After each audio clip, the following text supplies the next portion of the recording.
Bon, pas de question aujourd'hui. Il y a quelqu'un qui m'a appelé dans mon bureau, un Mekoubal, donc un kabbaliste l'a appelé d'Israël, lui disant j'arrive, on lui a envoyé un SMS et lui a dit écoute, appelle tes copains, tout ça, parce que je viens et bon, je suis là pour recevoir du monde. D'accord? Bon, les copains vont, il leur dit des trucs justes, il va aussi.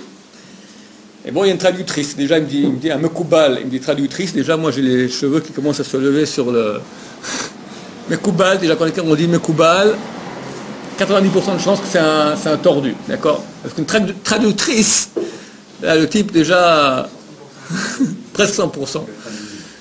Traductrice, et à côté, je sais pas, l'attachée publicitaire, enfin, je sais pas quoi, deux bonnes femmes, d'accord? Bon. Vous allez prendre l'argent? Non, c'est gentil, c'est entre 26 et 72 euros pour la consultation.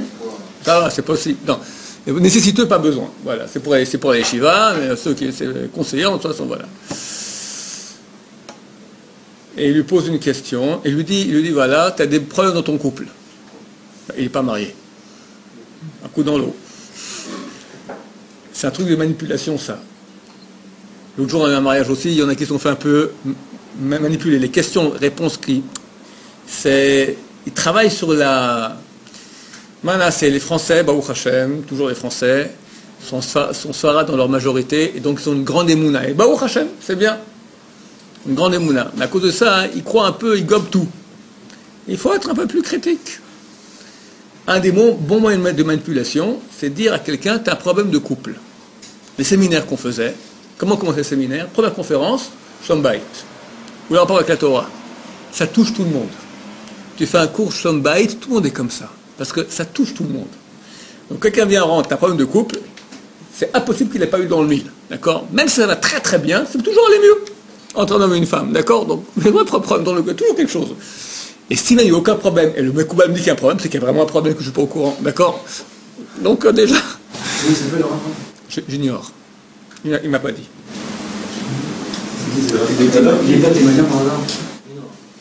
Mon cher ami, il y en a tellement. Il y en a tellement de kabbalistes comme ça, Mekoubal, que un bouquin de 1000 pages, tu ne finirais pas. D'accord? Ça pullule. Le Rav David Yosef, le fils de Rav Yosef, il a raconté en public. Il était, je ne sais pas, dans un pays là-bas, en Amérique du Sud. Il y avait, bon, s'il l'a dit en public, je peux le dire en public aussi, l'Admor de Prague. Moi, j'ai entendu ça, d'accord? Bon. Et lui, c'est le fils de Rav Yosef, c'est un Chacham, il a une yeshiva, tout ça. Et lui, l'autre, il ne vaut rien. Il y avait une queue beaucoup plus grande pour aller chez lui que pour venir chez le fils du Rav Ovadia. Les gens ne comprennent pas. Mekoubal, c'est déjà... Il y a une aura, d'accord? Comme s'il aurait des pouvoirs et des machins. Après, il lui dit, tu étais avec une fille à 10 ans, évidemment un Français, tu le vois à sa tête, c'est pas un froum, 10 ans, c'était ton mazal. Il dit, oui, ben, j'ai rompu. Ouais, elle était très très dure avec toi. Il dit, Rav Shaya, je vous promets, c'est que le contraire, j'étais très très dur, moi avec elle, était d'une gentillesse totale. Alors, qu'est-ce que de moi? Il voulait savoir si... Après, il lui a dit encore un truc, et là, il a eu peur. Il a dit, pas avant 40 ans. Il m'a pas dit quoi. Mais il y a un truc qui me tient très à cœur, je pense peut-être mariage, je sais pas. Pas avant 40 ans. Et là, ça l'a détruit. Donc il m'appelle tout apeuré. Je dis, écoute mon cher ami, il est Mekoubal, mais déjà 90% que c'est un raté. Être traductrice et l'attaché publicitaire, deux bonnes femmes avec un Mekoubal, déjà ça sent mauvais. En plus, 2 coups dans l'eau. T'es pas marié, t'as le problème dans ton couple, elle était dure, c'est exactement le contraire. Ça va? Qu'est-ce que tu as du souci? Tu as du souci. Et il est encore tremblant. Et moi je te dis, c'est encore cette année. Moi je sais que je suis un nul. D'accord? Mais je sais que lui aussi c'est un nul. Alors qu'on est match nul. D'accord? Moi nul, je te dis cette année. Lui, il est... C'est pas un vrai Mekoubal. La traduction de Mekoubal, quelqu'un qui étudie la Kabbalah, qui s'y connaît bien en Kabbalah. Première chose, il fuit le monde, d'habitude. Il fuit le titre de Mekoubal. Il fuit les honneurs. Il va jamais rappeler des trucs Kabbalah, machin. Je vois très rarement. Très rarement. Les grands Mekoubaliens, c'était les Mekoubaliens, le Rav Sharabi. Parce qu'ils étaient très grands en Kabbalah.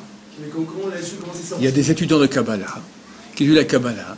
Et qui voient, voilà, moi dernièrement, je prends un cours avec un grand sadique, je pense un grand sadique, un type qui se cache totalement, un monsieur très humble, sans cravate, sans rien du tout, qui étudie la Kabbalah. C'est un des seuls qui a pu rentrer chez le Rav Sasson Mizrahi. Qui est le Rav Sasson Mizrahi? Quel cours je prends? Un cours de Messilat Yesharim, quoi. Pas que c'est la Kabbalah, Messilat Yesharim.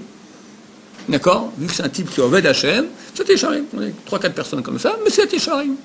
Pas un truc de Kabbalah. On essaie des fois d'entendre. Rien. Il est très fort en Kabbalah, le type qui enseigne. Pas un mot. Pas un mot. Pas un mot. Donc lui est un des seuls qui a pu étudier avec le Rav Sasson Mizrahi. Rav Sasson Mizrahi, quand j'étais un jour de Purim chez Rabbi Son Abba Shaul, Zechat Tzaddik Livracha, je dis Kod Arav, chez qui on peut étudier la vraie Kabbalah? Il me dit rien. Je dis tous les noms que vous connaissez, et ceux que vous ne connaissez pas. Et le Rav machin, et le Rav machin, et le Rav machin. Et des bons. Il me dit rien. Il dit Kod Arav, c'est Purim. C'est marqué que Purim, tout ce qui tend la main, on lui donne. Je tends la main, donnez-moi le nom, une personne. Il m'a dit Rav Sasson Mizrahi. Un monsieur archi inconnu. Quelqu'un le connaît? Ceux qui n'ont pas entendu son nom dans ma bouche, par ici, n'ont jamais entendu parler. Rav Sasson Mizrahi, c'est un homme qui a une petite barbiche, un petit chapeau, une casquette. À la synagogue, il se mettait au dernier rang. Il prend une bracha, il dit qu'est-ce que tu veux de moi? Il partait. Ce Rav chez qui j'étudie maintenant m'a dit que le Rav Sasson Mizrahi, il connaissait les écrits de Rabbeinu Hari, de la Kabbalah et Rabbeinu Hari, comme Rav Ovadia Yosef, il roule les pages du Talmud. Par contre, tu lui dis, moi, je veux Baba Mitzvah 57. Rav Ovadia, tu lui dis n'importe quelle page du Talmud. Ok? Entre autres, beaucoup plus. D'accord? Comme ça, son Kitva Hari. À l'endroit et à l'envers. Un grand kabbaliste. Il a fait de l'argent à l'étranger. Il s'est fait appeler kabbaliste. Il a vu des machins. Rien. Kabbalah, Kabbalah, c'est l'étude que chaque juif doit étudier quand il est prêt. Mais chaque juif devra rendre compte pourquoi il n'a pas étudié cela, de la construction des mondes divins. C'est la Kabbalah. Entre nous et Hachem, il y a des mondes et des mondes et des mondes divins qu'on doit connaître. Nafkamina, pratique presque aucune. Voilà. Chacun doit étudier la Kabbalah. Tout le monde est la Kabbalah. C'est marqué, quand tu arriveras à la Maba, on va demander est-ce que tu as étudié Chumash? Tu diras oui. Ok. Est-ce que tu veux maintenant le Nach? Peut-être tu diras oui. Là, on s'arrête après, le Nach. D'accord? La Mishnah. On admettons que tu connais la Mishnah. Allez, dis ce que tu as préparé. Tu as la Gemara. Après les Rishonim, tu as Achronim, tu as Poskim, Halacha, Ashkafa. À la fin, tu as tout fait et Kabbalah. Il faut aussi répondre, j'ai fait Kabbalah. On est censé tous étudier ça. Mais quand? Je dis quand on est prêt. C'est quand tu as rempli ton ventre, c'est marqué, de chasse au poskim. Gemara, pourquoi? Je vais t'expliquer pourquoi. Pourquoi ça rend fou? Je vais t'expliquer. C'est la même question. Bon, fou, c'est pas que tu vas aller à l'hôpital psychiatrique. Des fois aussi, d'accord? Tu vas commencer à mettre l'accent sur les choses accessoires et pas l'essentiel. Tu vas commencer à mettre l'accent sur les choses qui sont accessoires et pas sur les choses qui sont essentielles. D'abord, pour rentrer dans la Kabbalah, on parle d'Hachem. C'est une chose qui est extrêmement sainte. On doit être pur. Plus que cela, la Kabbalah, elle parle d'union entre hommes et femmes. Dans les mondes supérieurs, dans les détails. Tu as la poitrine de la femme qui descend, tu as l'organe de l'homme qui monte. Vas-y, tu peux faire ça en pureté, toi? Tu commences à avoir des brouillages, d'accord? Et tu parles maintenant de la Kedusha. Tu es en plein dans la Kedusha et tu as la tête pleine de Touma. Déjà ça, là, tu dégages la moitié des gens.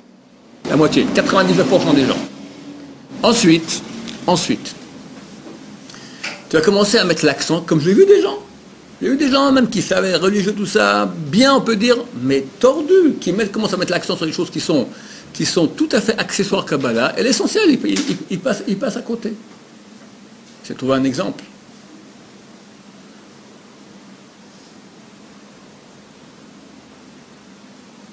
C'est bien d'aller au mikvé, d'après la Kabbalah.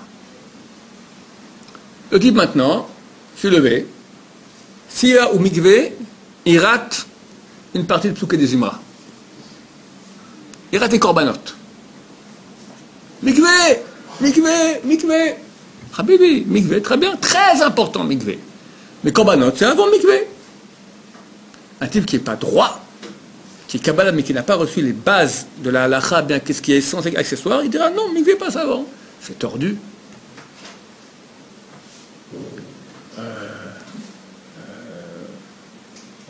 Ben Ishraï. Très bon exemple. Tikkun Hatzot, très bien. super important. Super important. Je crois que la moitié du Zohar ne parle que ça, étude de Torah la nuit. Rabbi Moshe Bar Yochai, le Zohar, tout le monde, même Mishnah Berurah dit que c'est important d'étudier. Très bien, Shulchan Aruch. Fais Tikkun Chatzot. Le lendemain, comment il est dans la Gemara? C'est son oreiller, la Gemara. Il dort comme ça. Tikkun Chatzot. Tordu. Tordu. D'accord, il fait son Tikkun Chatzot. Mais après, il est jeté toute la journée. Tu dis, il s'endort. Il a fait un truc qui est bien, mais accessoire pour. Et pour l'accessoire, il bousille l'essentiel. Alpi Kabbalah. Donne-moi encore. Quelqu'un a vu un autre truc après Tikkun Chatzot. Ben Ishraï. Quand on fait une bracha, on fait un très, très grand tikkun de l'aliment. On enlève les forces négatives, on enlève les forces positives qu'il y a dans l'aliment. On enlève les forces négatives et on prend les forces positives pour nous, par la bracha.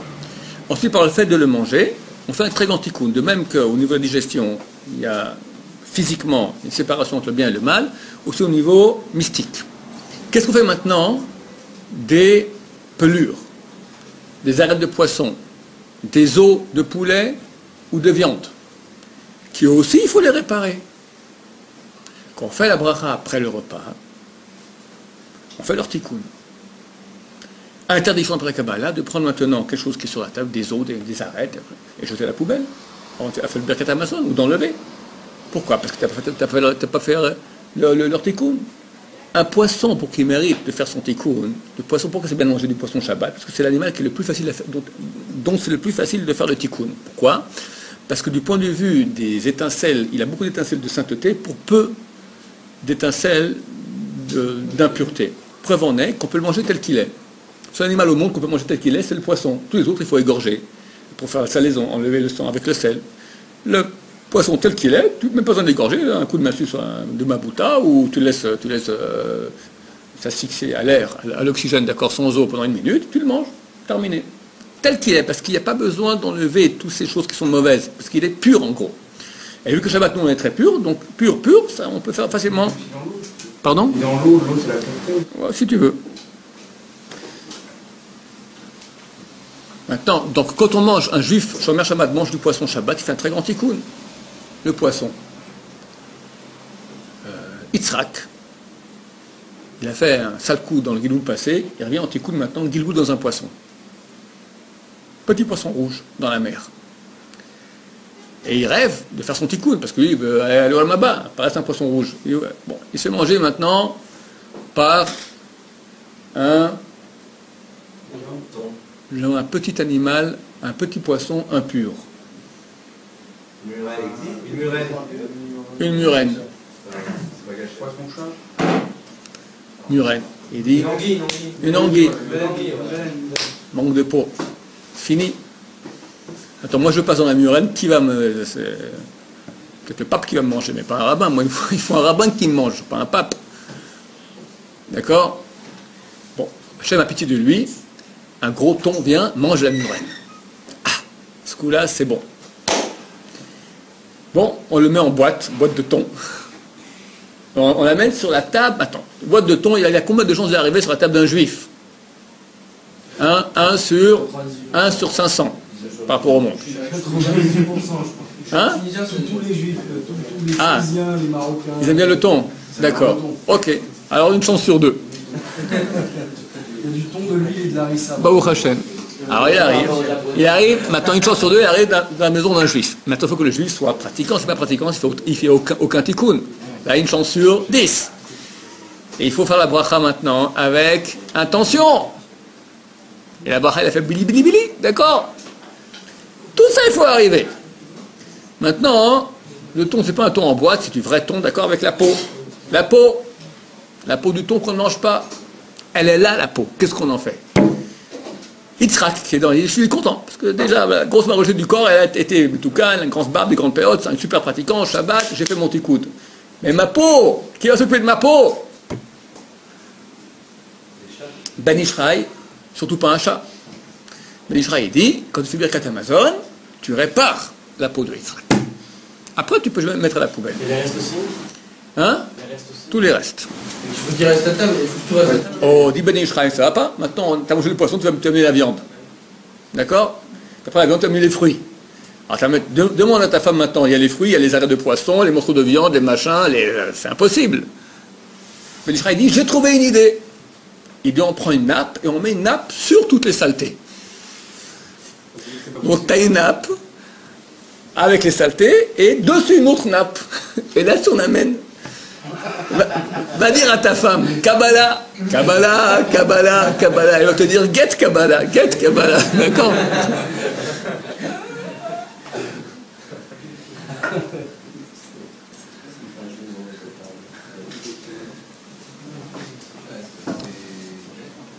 Après la Kabbalah, hein, on peut avoir de relation avec sa femme que Shabbat après minuit. Que Shabbat après minuit. Mais vendredi soir ou vendredi soir? C'est minuit, il n'y a pas une obligation, enfin, c'est mikvé. À part mikvé. C'est fait mikvé tous les jours. On fait mikvé une fois par mois. C'est-à-dire qu'il ne faut pas étudier Ben Ishraï. Ben Ishraï, oui, mais prendre ça en proportion. Le type, surtout un Baal Tshuva, d'accord, qui va dire à sa femme, ma chère femme, ça sera comme ça, il va avoir un psy. Et tu fais comme ça, il y en a. C'est une maladie incurable. Pourquoi? Quelqu'un il est loin de la religion, tu peux lui dire, écoute, sois plus religieux. Mais quand il est trop religieux, tu peux dire, t'exagères, c'est trop. Mais je comprends pas. Rabbi Shimon Bar Yochai, Ben Ishraï, et puis machin, le rabbin comme ci, le rabbin comme ça. Ça, c'est l'enjeu de la Kabbalah, pour te répondre. C'est ça, devenir fou. C'est-à-dire commencer à faire des choses qui ne sont pas censées. Mettre l'essentiel dans l'accessoire, l'accent dans l'accessoire, et pas l'accent dans l'essentiel, qui est resté normal. Normal.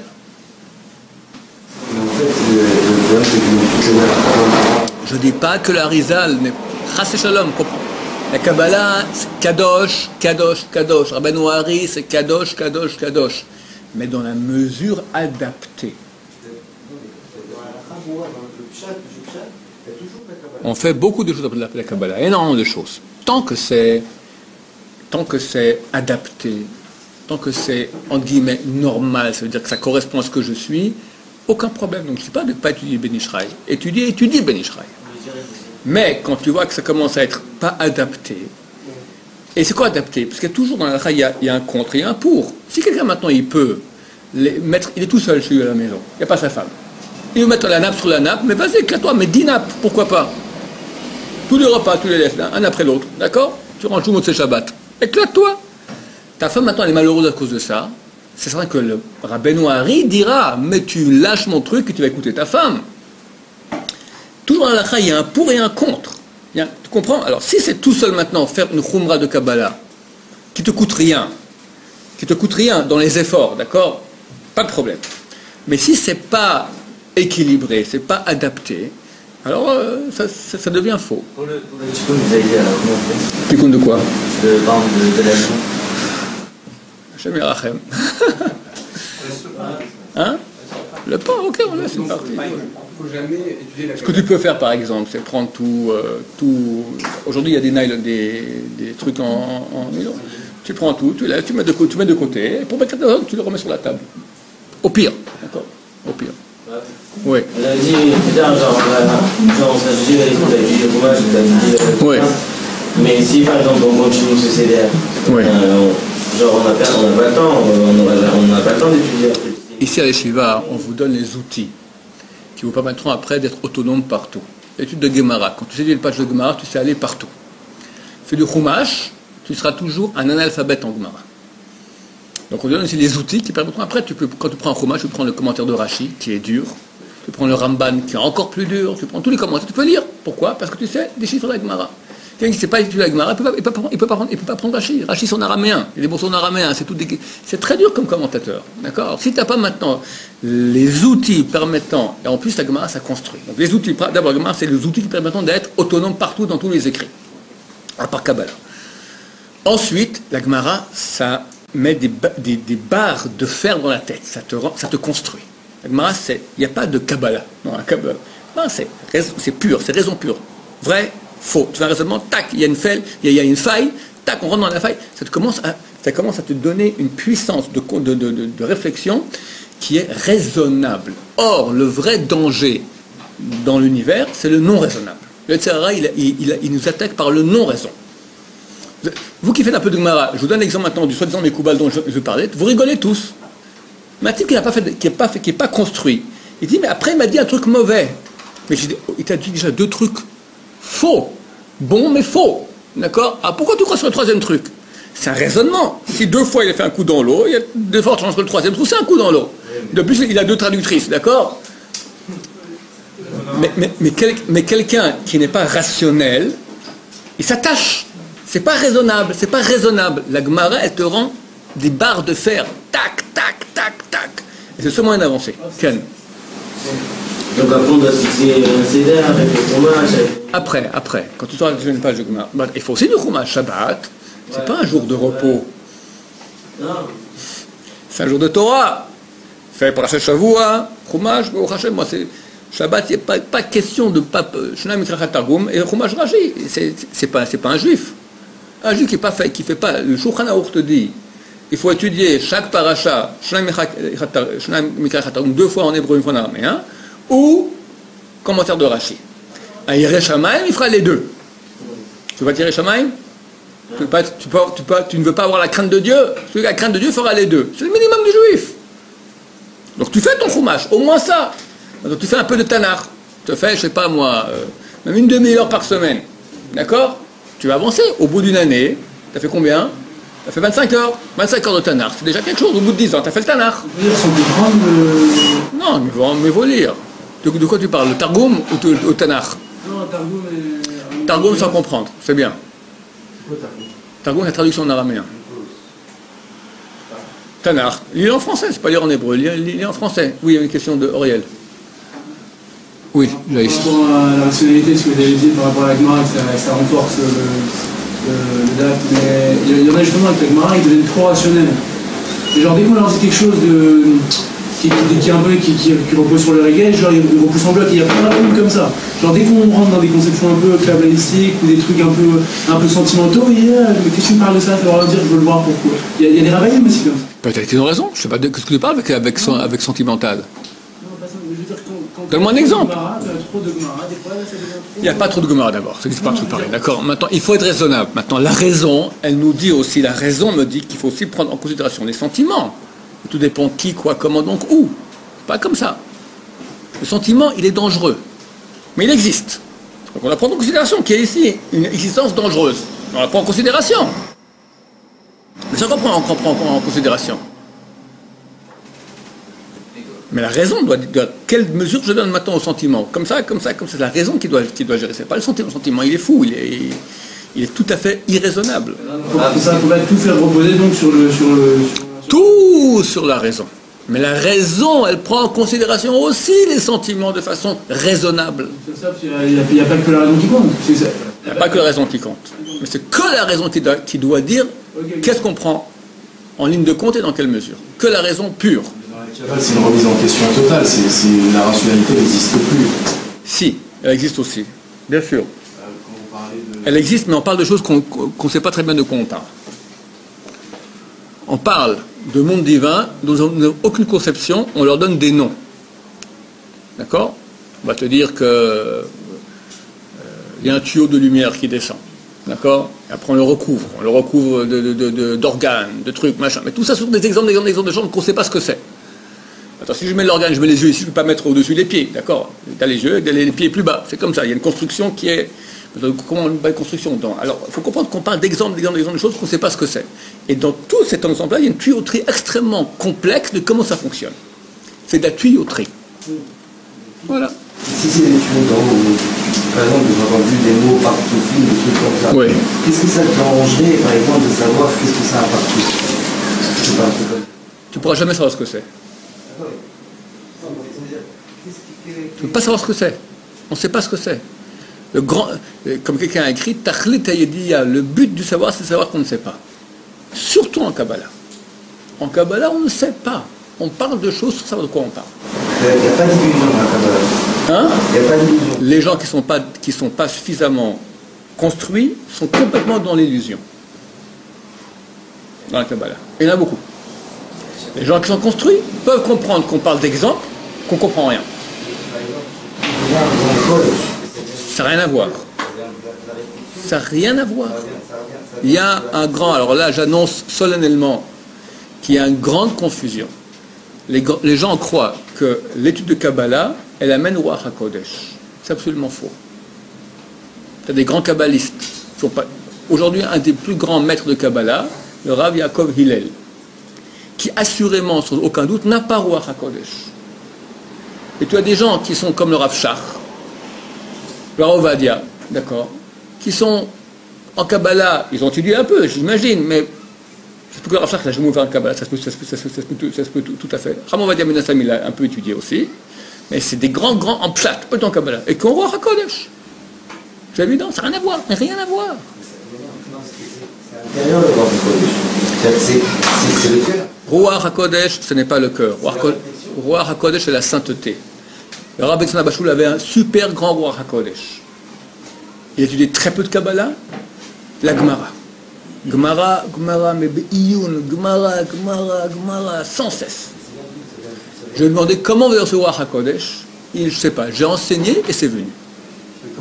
Quand tu enseignes la Gemara, tu étudies la Gemara, tu reçois, le Ruach HaKodesh, il vient par la sainteté, la Kedusha. Comment la Kedusha, elle vient, plus tu fais des mitzvot, plus tu reçois un flux d'en haut. Quelle est la plus grande mitzvah qu'il y a? Étude de Torah. Dans quelle mesure? Quand c'est dur d'étudier, c'est dur, t'en peux plus, et encore, ça amène un flux énorme. Quelqu'un qui s'investit jour et nuit en Torah, il reçoit Ruach HaKodesh. Attention de ne pas faire des péchés à côté. C'est vrai, les péchés, ça empêche. La modestie aussi, ça joue beaucoup. Et de dire qu'on a le Ruach HaKodesh, ça veut dire qu'on l'a pas forcément. Non, parce que quand je vois le Rabbi Sion, je lui ai demandé le Ruach HaKodesh, il ne m'a pas dit non. Quand je lui ai demandé comment vous l'avez eu. Mais ok, il ne va pas se vanter, j'ai Ruach HaKodesh. Ruach HaKodesh, on a traduit ça par Esprit Saint, c'est un don de clairvoyance que les humains normaux ne voient pas. C'est ce que les Mekoubal, soi-disant Mekoubal, veulent faire croire aux gens qu'ils ont. Ils te voient, je vois ci, je vois ça, ils ne voient rien. D'accord? Il y a des gens qui ont ça. Ce n'est pas ce qu'on trouve en France. Si je m'abuse, je crois qu'aucun type à Ruach HaKodesh n'a mis les pieds en France. Aucun. Hein? Le Makalav, oui. C'est vrai, il est un peu Ruach HaKodesh.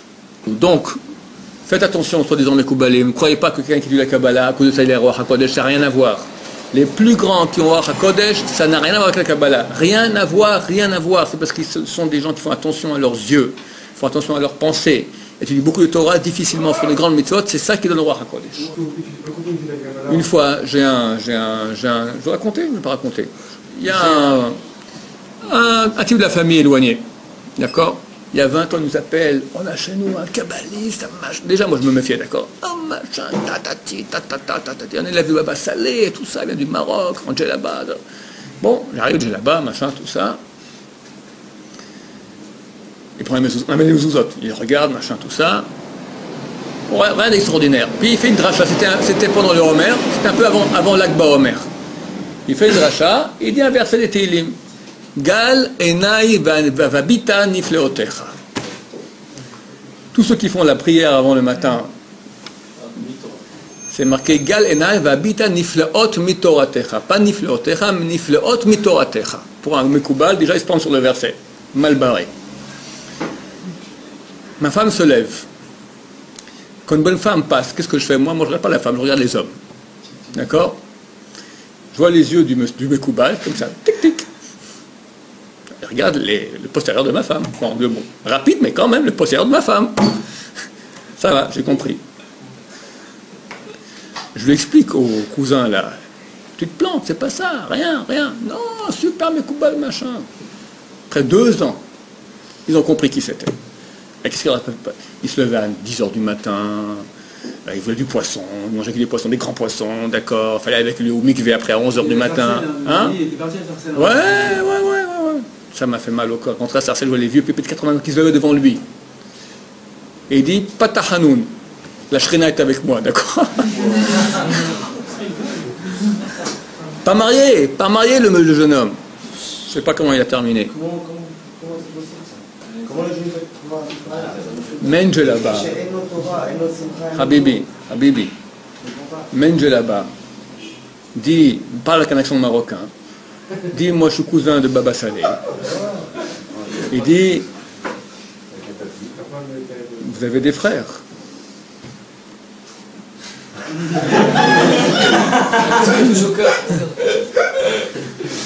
Chambaille chez vos parents, c'est pas génial, hein?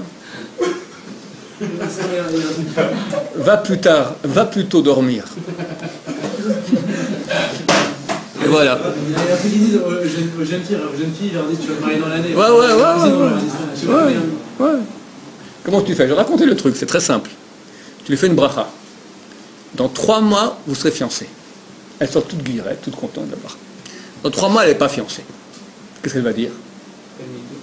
J'avais une bracha du Rav, j'ai dû faire un péché, et la bracha n'a pas marché. Mais le Rav, c'est un tzaddik. Maintenant, sur 50 personnes qui vont voir le Rav, et toutes les jeunes filles, dans 3 mois tu seras marié, ben, il y en a bien une. Il y a un type qui m'a appelé, voilà. C'est un donateur, il a donné maintenant, Baruch Hashem, au dîner, il a donné un des plus grands, 10 000 euros, il a donné. Et j'apprends, il vient sur scène, il n'est pas marié, il fait une bracha, marié, encore cette année. Il m'appelle, Podarav, ça vous avez dit cette année, c'est cette année. Je lui dis, écoute, non, j'ai fait une bracha normale, j'ai pas voulu, ne crois pas, j'ai bien mis l'accent dessus. Bon, écoute, entre nous, je sais bien que, bon, je suis très content, mais c'était normal à ton âge, il fallait bien se marier un beau jour. Pas qu'il croit que des machins comme ça. Donc, si je jouais le coup, d'accord, 50 personnes viennent, je leur fais cette année. J'ai décidé dans le 16, c'est bon. Il y en a bien un dans les 50 que ça a marché.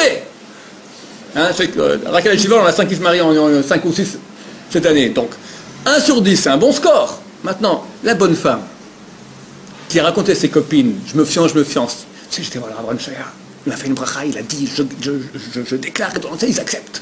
Ça a marché, c'est un rave fantastique, va le voir. Donc, demain, Rabban Shaya, il a 300 personnes qui attendent. Il leur fait tout le coup, d'accord? Sur 300, à 10%, on a 30 qui vont se marier dans les 3 mois, d'accord? Ben, en 2 ans, j'ai 50 000 adulateurs. Tout bête. Les vrais se cachent. Il y en a qui tournent, mais ils ne parlent pas Kabbalah. Ils parlent humainement, des conseils intelligents, des conseils raisonnables. Pas Kabbalah, pas joie des machins et des trucs comme ça. Faites attention, c'est dommage, parce qu'ils en profitent. Et très souvent, ça devient même criminel. Baruch Adonai,